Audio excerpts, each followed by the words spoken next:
స్తోత్రం, స్తోత్రం, స్తోత్రం. బిగ్గరగా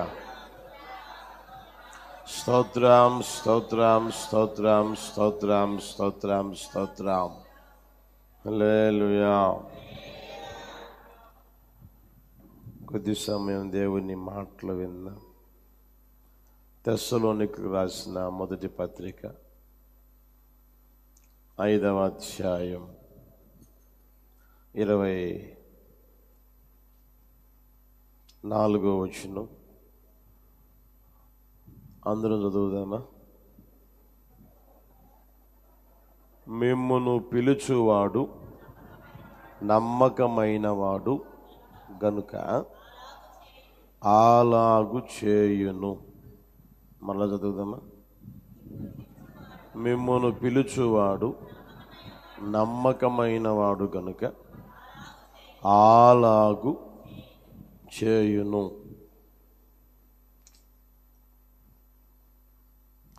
కొరింథీయులకు రాసిన మొదటి పత్రిక 1వ అధ్యాయం 9వ వచనం.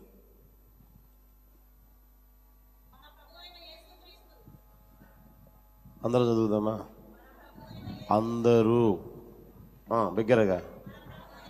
మన ప్రభువైన యేసుక్రీస్తు అను తన కుమారుని సహవాసమునకు మిమ్మును పిలిచిన దేవుడు నమ్మదగినవాడు.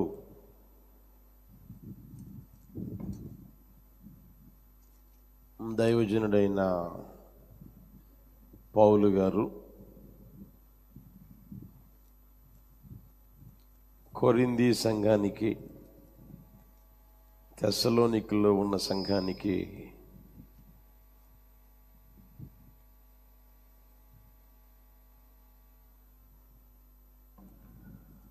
రాసిన ఈ మాటలలో మనం గమనిస్తే, మిమ్మును పిలుచువాడు, మిమ్మును పిలిచిన దేవుడు. ఆ రెండు మాటలు గమనించండి. మిమ్మును పిలుచువాడు, మిమ్మును పిలిచిన దేవుడు.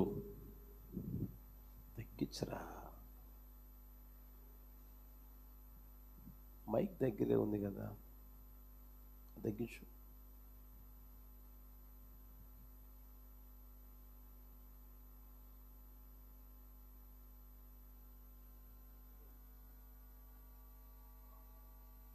మిమ్మును చెప్పండి అందరూ.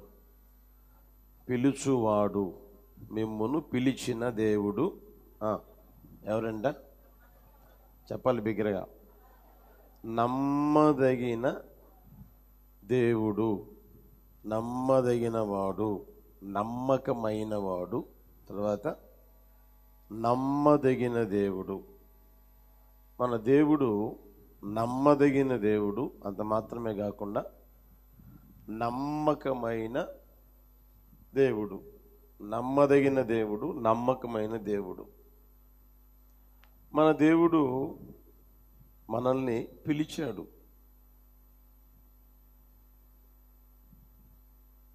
చీకటిలో నుండి ఆశ్చర్యకరమైన వెలుగులోనికి ఆయన మనల్ని పిలిచాడు.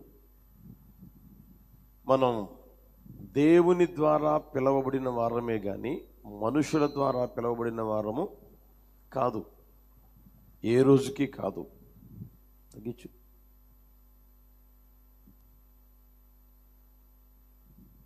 మనల్ని దేవుడు పిలిచాడు. మనుషులు ఎవరు మనల్ని పిలవల.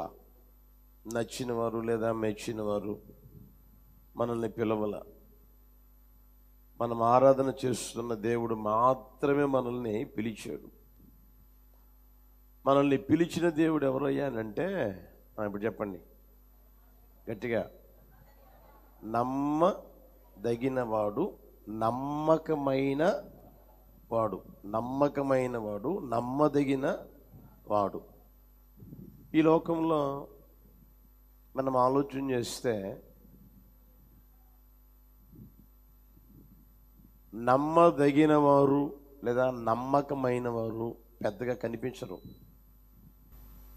ఇంతమంది ఇక్కడ కూర్చుని ఉంటే ఎంతమంది నమ్మదగిన వారు, నమ్మకమైన వారు? అర్థమవుతుందా? పైకి బాగానే ఉంటాం, అయితే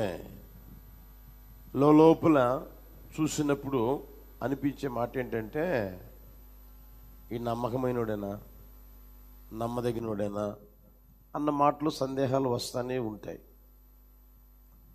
చాలామంది అలాగే నడిపించబడతా ఉన్నారు. ఎక్కడో 100 కోటికి కనిపిస్తూ ఉంటారు. నమ్మదగిన వారు, నమ్మకమైన వారు వేళ్ల మీద లెక్క పెట్టుకోవచ్చు అన్నమాట. ఎక్కువగా కనిపించేది ఎవరయ్యా అంటే మోసం చేసేవారే కనపడుతూ ఉంటారు, నమ్మతగని వారే కనిపిస్తూ ఉంటారు ఎక్కువగా. మీకు ఇంకా అర్థం కావాలనంటే, ఆ మధ్య హిమ్ సంస్థ అనేది ఒకటి వచ్చింది. తెలుసా తెలీదా? తెలిసే ఉంటుంది ఇంచుమించుగా. హిమ్ సంస్థ ఒంగోలులోనే ఎక్కడో ప్రారంభమైంది అది.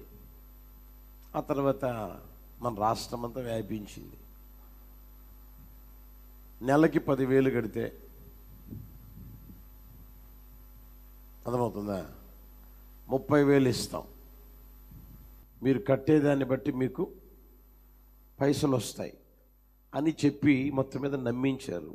దాన్ని బట్టి చాలామంది విశ్వాసులు మోసపోయిన వాళ్ళు ఉన్నారు, సేవకులు కూడా మోసపోయిన వాళ్ళు. ఎందుకంటే మందిరానికి వచ్చే సేవకుల ద్వారా కట్టించారన్నమాట. మందేనమ్మ సంస్థ, ఇది క్రిస్టియన్స్దేను, మనం మోసం చేసేవాళ్ళు కానే కాదు అని కట్టిస్తే లక్షలు కాదు కోట్లు కూడా కట్టారు. ప్రియమైన వాళ్ళ ఒక 2-3 నెలలు ఇచ్చినట్టుగానే కనిపించింది. ఆ తర్వాత వాళ్ళు లేరు, ఆ సంస్థ కూడా లేదు. అర్థమవుతుందా? మోసం చేసేవారే ఉన్నారు ఎక్కువగా, కకృతి బుద్ధి కలిగిన వారే ఎక్కువగా ఉంటారు. ఇంకా మనం ఆలోచన చేస్తే ప్రియమైన వాళ్ళరా, ఎవరిని మోసం చేద్దాం, అర్థమవుతుందా? ఎవరి దగ్గర ఎలా మోసం చేయాలి, ఒకరిని ఎలా మోసం చేయాలి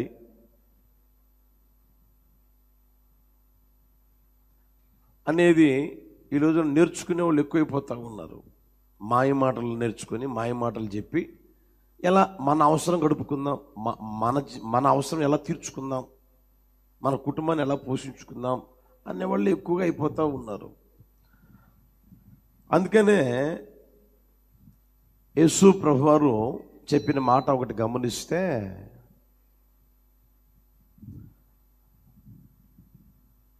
మత్తయి సువార్త మనం 10వ అధ్యాయం 16వ వచనంలో ఉంది. ఏమని తెలుసునా? పాముల వలె వివేకులను, పావురము వలె నిష్కపటులనై ఉండి. పాముల వలె వివేకులను, పావురము వలె. పాముకు పోల్చారు చూడండి. పాము మీరు చూడండి, కావాలంటే అది మనకు దగ్గరగా ఉందనుకోండి, మనిషి కాలు చప్పుడు విని వెంటనే పారిపోతుంది, వెంటనే వెళ్ళిపోతుంది, అక్కడ ఉండదు, పొరపాటు కూడా ఉండదు. దా ఏం చేస్తావు చూస్తాను రా రా, నాకు కూడా శక్తి ఉంది, నాకు కూడా బలం ఉంది అని ఇప్పుడు అది ఉండదు. మనిషి కాలి చప్పుడు ఎప్పుడైతే వింటదో పారిపోతుంది, అక్కడ ఉండదు. అందుకని ప్రభు కూడా అంటారు, పాముల వలె, చెప్పండి గట్టిగా, వివేకులుగా ఉండాలంట. పాముల వలె ప్రతిదీ ప్రతిదీ ప్రతిదీ ప్రతిదీ క్షుణ్ణంగా గమనించగలిగిన స్థితి, తెలుసుకోగలిగిన స్థితి, ఎరగగలిగిన స్థితిలోనికి రావాలి. అర్థమవుతుందా? చెప్పే మాటలని నమ్మదగినవేనా, నమ్మకమైన వాళ్ళేనా, నేను నమ్మి ఇలా చేయొచ్చా, ఇలా మాట్లాడొచ్చా, ఈ విషయాలు చెప్పొచ్చా అనేది నువ్వు ఆచి తూచి అడుగు వేయగలగాలి. నోరుంది కదా అని నోటికొచ్చేట్టుగా వాగేవనుకోండి, ఆ తర్వాత పరిస్థితులు దారుణంగా అయిపోతాయి. వాడిని నమ్మానండి, నేను ఆమెను నమ్మానండి, ఆ కుటుంబాన్ని నమ్మానండి, నన్ను నట్టేట ముంచారండి అనేవాళ్ళు చాలామంది ఉన్నారు ప్రియమైన వాళ్ళరా. కనుక ఆ రోజుల్లోనే యేసుప్రభువు వారు చెప్పారు, పాముల వలె వివేకులుగా ఉండండి అని.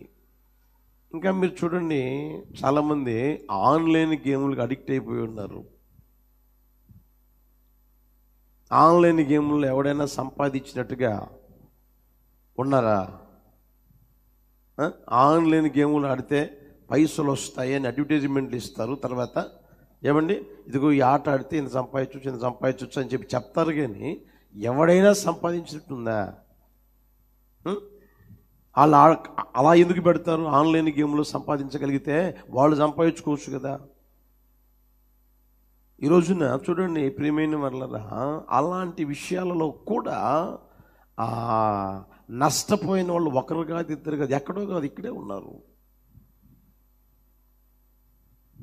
ఒకడేమో 2,000, ఒకడేమో 5,000, ఒకడేమో 5 లక్షలు, ఒకడేమో 70 లక్షలు, ఒకడేమో ₹1,00,00,000. ఎక్కడో కాదు. దేని ద్వారా అంటే ఆన్లైన్ గేములు.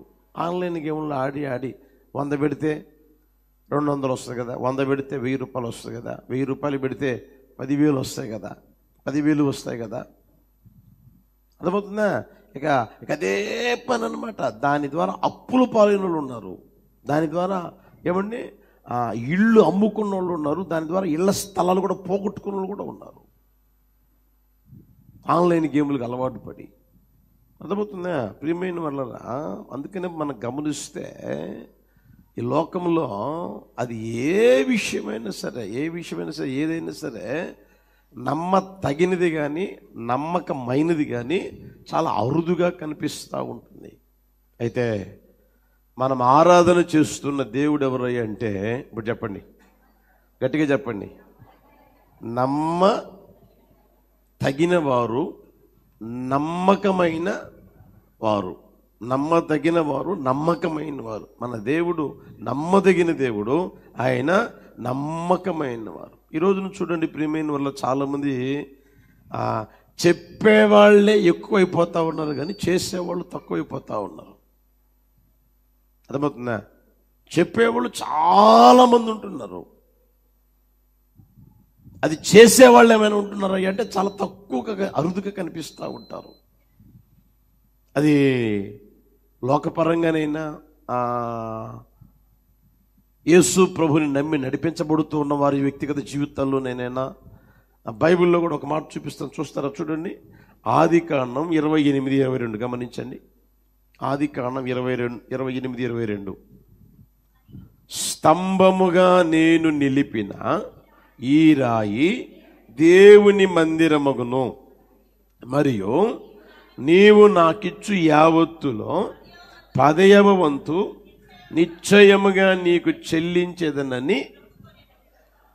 ఇంట్లో కాస్త సమస్య వస్తే, ఇంట్లో కాస్త వ్యతిరేకమైన పరిస్థితులు కలిగితే ఆ తండ్రి ఆ తల్లి ఏం చేశారంటే ఇతన్ని పిలిచి, అరే నువ్వు ఇక్కడ ఉండొద్దురా, మీ అన్న చంపేస్తానని కంకణం కట్టుకున్నాడు, నేనెక్కడ పోగొట్టుకునేనరా బాబు, కనుక అక్కడ మీ మామూళ్ళు ఉన్నారు, మీ మామ దగ్గరికి వెళ్ళిపో అని చెప్పారు.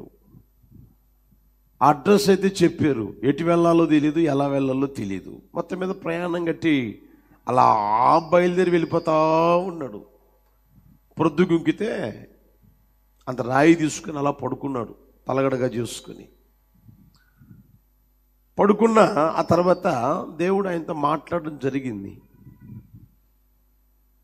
మాట్లాడి జరిగిన తర్వాత ఆయన ఏమన్నాడు చూడండి, అక్కడ స్తంభముగా నేను నిలిపిన ఈ రాయి దేవుని మందిరమగును, మరియు నీవు నాకిచ్చు యావత్తులో 10వ వంతు నిశ్చయముగా నీకు చెల్లించేదనని. ఏ పరిస్థితుల్లో?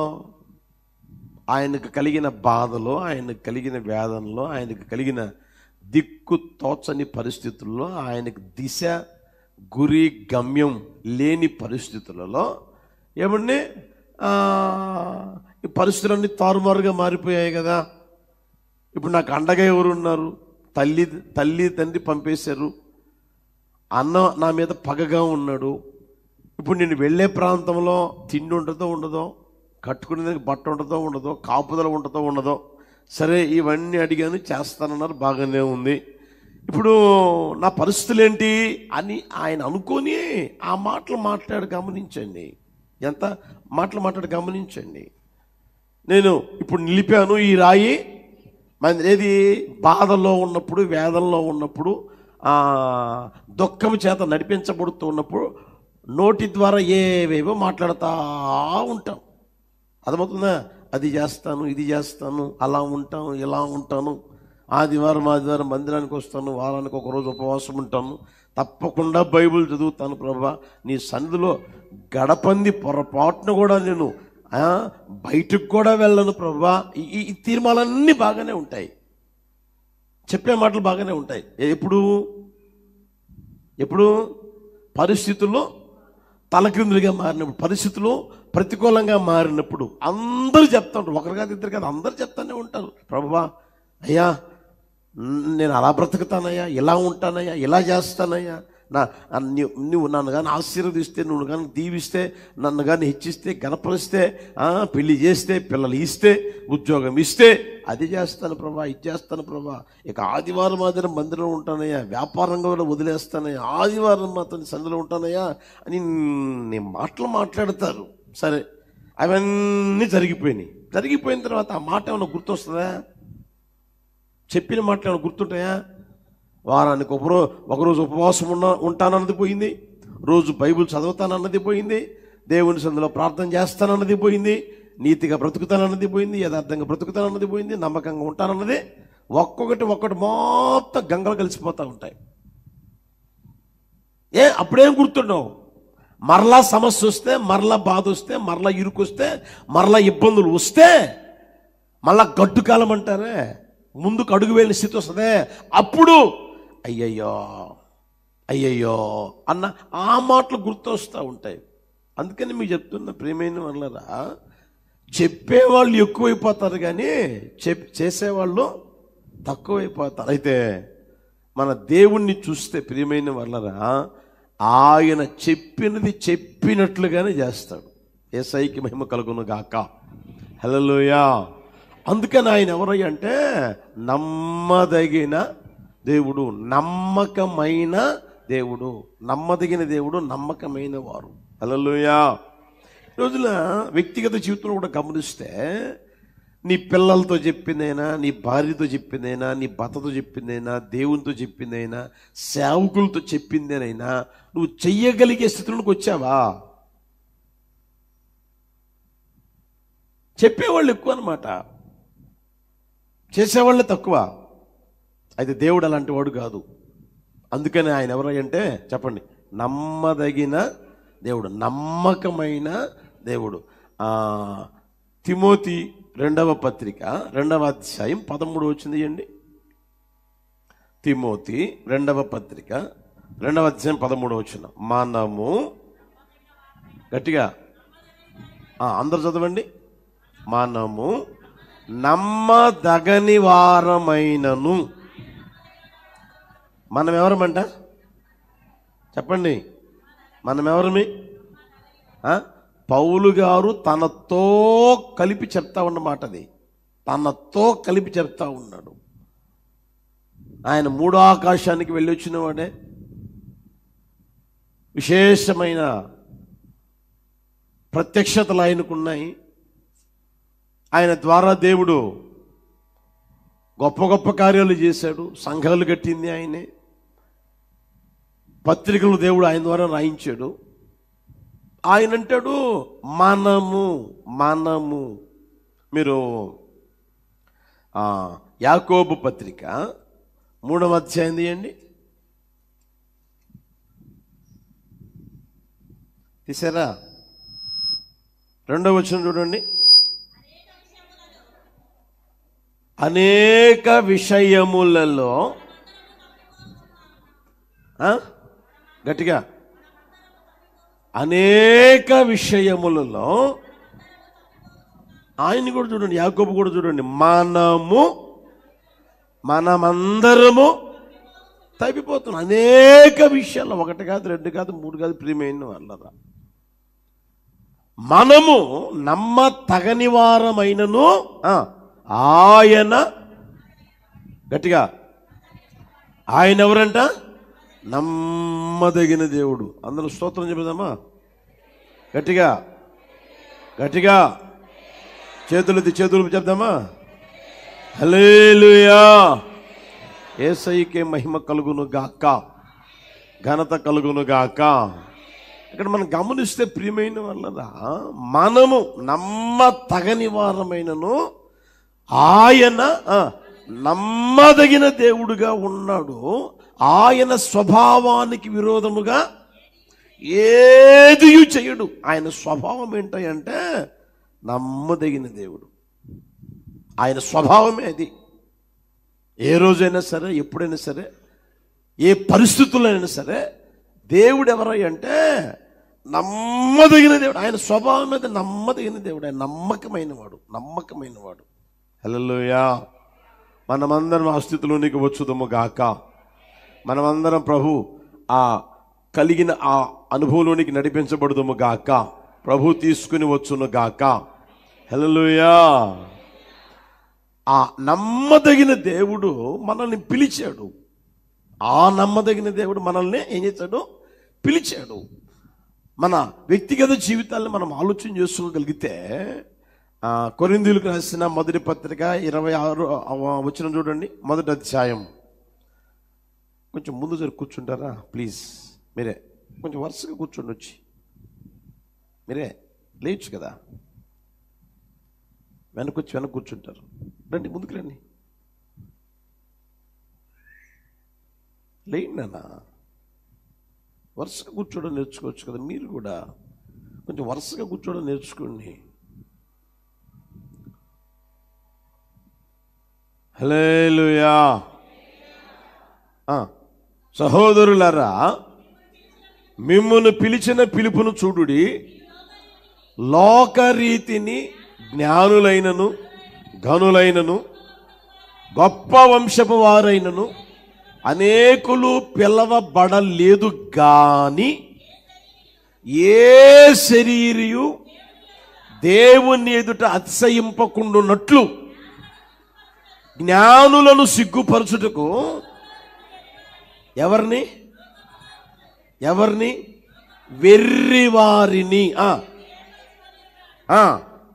బలవంతులైన వారిని సిగ్గుపరచుటకు బలహీనులైన వారిని, వెర్రివారిని, తర్వాత బలహీనులైన వారిని దేవుడు ఏర్పరచుకుని ఉన్నాడు. ఎన్నికైన వారిని వ్యర్థము చేయుటకు లోకములో నీచులైన వారిని, తృణీకరింపబడిన వారిని, ఎన్నిక లేని వారిని దేవుడు ఏర్పరుచుకుని ఉన్నాడంటే ప్రియమైన వాళ్ళరా. వెర్రి వారిని, బలహీనులైన వారిని, నీచులైన వారిని, తృణీకరింపబడిన వారిని, ఎన్నిక లేని వారిని దేవుడు ఏం చేశాడంట? పిలిచాడంట. ప్రియమైన వాళ్ళరా, ఆయన పిలుచుకున్నాడు. సహోదరులారా, మిమ్ముని పిలిచిన పిలుపును చూడండి. మీరెవరో వెర్రోళ్ళు, మీరెవరో బలహీనులు, మీరెవరో నీచులు, మీరెవరో తృణీకరింపబడిన, మీరెవరో ఎన్నిక లేని వారు.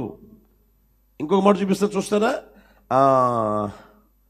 మత్తయి సువార్తమానం 9:13. మత్తయి సువార్తమానం 9:13. నేను పాపులను పిలువ వచ్చి తిని. ఎవరినంట? గట్టిగా చెప్పండి. పాపులను. ఆయన పిలిచింది ఎవరినంటే పాపుల్ని. ఇంకా చూస్తారా? అపోస్తుల కార్యాలు 4:13. అపోస్తుల కార్యాలు 4:13. పేతురు యోహానుల ధైర్యము చూచినప్పుడు వారు ఎవరంట? విద్య లేని, అది గుర్తుపెట్టుకోండి. ఎవరిని పిలిచాడయ్య అంటే విద్య లేని పాములను, పాపులను, వెర్రి వారిని, బలహీనులను, నీచులను, తృణీకరింపబడిన వారిని, ఎన్నిక లేని వారిని, ఇలాంటి వారందరినీ ఆయన పిలుచుకున్నాడు. ఈ కోవకు చెందిన వాళ్ళే మందిరంలో ఉండేది. ఎవరంటే ఈ కోవకు చెందిన వాళ్ళే. ఎందుకు తెలిసిన? ఏ శరీరియు దేవుని ఎదుట అతిశయించకుండానట్లుగా, ఏ శరీరియు దేవుని ఎదుట అతిశయింపకుండానట్లుగా ఇలాంటి వారందరినీ దేవుడు పిలుచుకున్నాడు. అర్థమవుతుందా? ఎందుకు తెలిసిన? ఆయన నమ్మదగిన వాడు, ఆయన నమ్మకమైన వాడు. ఇప్పుడు మన వ్యక్తిగత జీవితంలో మనల్ని పిలిచిన పిలుపు ఉందే. నీకు తెలుసు నువ్వెవరో, నీకు తెలుసు. నువ్వు ఎన్నిక అయిన వ్యక్తివా, ఎన్నిక కాని వ్యక్తివా, తృణీకరించబడిన వ్యక్తివా, తృణీకారం పొందని వ్యక్తివా, విద్య ఉన్న వ్యక్తివా, విద్య లేని వ్యక్తివా, నీకు తెలుసు. అది అర్థమవుతుందా? కనుక నిన్ను పిలిచిన పిలుపు ఉందే, ఆ పిలుపుకు నిన్ను పిలిచిన వానికి నువ్వెలా ఉండాలి అంటే నమ్మదగిన వారుగా ఉందువుగాక. హల్లెలూయా, హల్లెలూయా. నిన్ను పిలిచిన పిలుపు ఉంది, ఆ పిలుపుకు నువ్వు నమ్మకమైన వాడిగా ఉండగలగాలి. అరే నా బతికిదే కదా, ఈ బతుకు అయితేనే కదా ఆయన నన్ను పిలుచుకున్నది, నా పరిస్థితి కదా, ఈ స్థితిలో ఉన్నప్పుడే కదా నన్ను పిలిచింది అని ఆ పిలుపుకు నువ్వు నమ్మకంగా ఉండగలగాలి. అంత మాత్రమే కాకుండా నిన్ను పిలిచిన వానికి నువ్వు నమ్మకంగా ఉందువుగాక. అట్టి కృపతో ప్రభు నింపును గాక. హల్లెలూయా. కొంతమంది చూడండి, గలతీ పత్రిక 1:6 క్రీస్తు కృపను బట్టి మిమ్మును పిలిచిన వానిని విడిచి భిన్నమైన స్వార్థ తట్టుకు మీరింత త్వరగా తిరిగిపోవుట చూడగా నాకు ఆశ్చర్యమగుచున్నది. ఒకప్పుడు వాళ్ళు దర్శనాన్ని పొందారు, ఒకప్పుడు వారు దేవుని స్వరాన్ని విన్నారు. దేవుడు మమ్మల్ని పిలిచాడండి, దేవుని దర్శనం కూడా చూసామండి. యేసు ప్రభు మా కన్నుల ఎదుట సిలువ వేయబడిన వాడైనట్లుగా మాకు ప్రదర్శించబడ్డాడండి అని దర్శనాలు చూసి పిలువబడిన వారు రోజులు గడవగా దారిన పోతా ఎవడో స్వార్థ చెప్పాడంట. భిన్నమైన స్వార్థ తట్టుకు ఆశ్చర్యమగుచున్నది. తర్వాత చూడండి, అది మరి ఒక స్వార్థ కాదు గాని క్రీస్తు స్వార్థను చెరపగోరి కలవరపరిచేవారంట. క్రీస్తు స్వార్థని చెరపగోరి కలవరపరిచేవాళ్ళు. ఈ రోజుల్లో కూడా, ఆ రోజుల్లో ఉన్నారు, ఈ రోజుల్లో కూడా ఉన్నారు.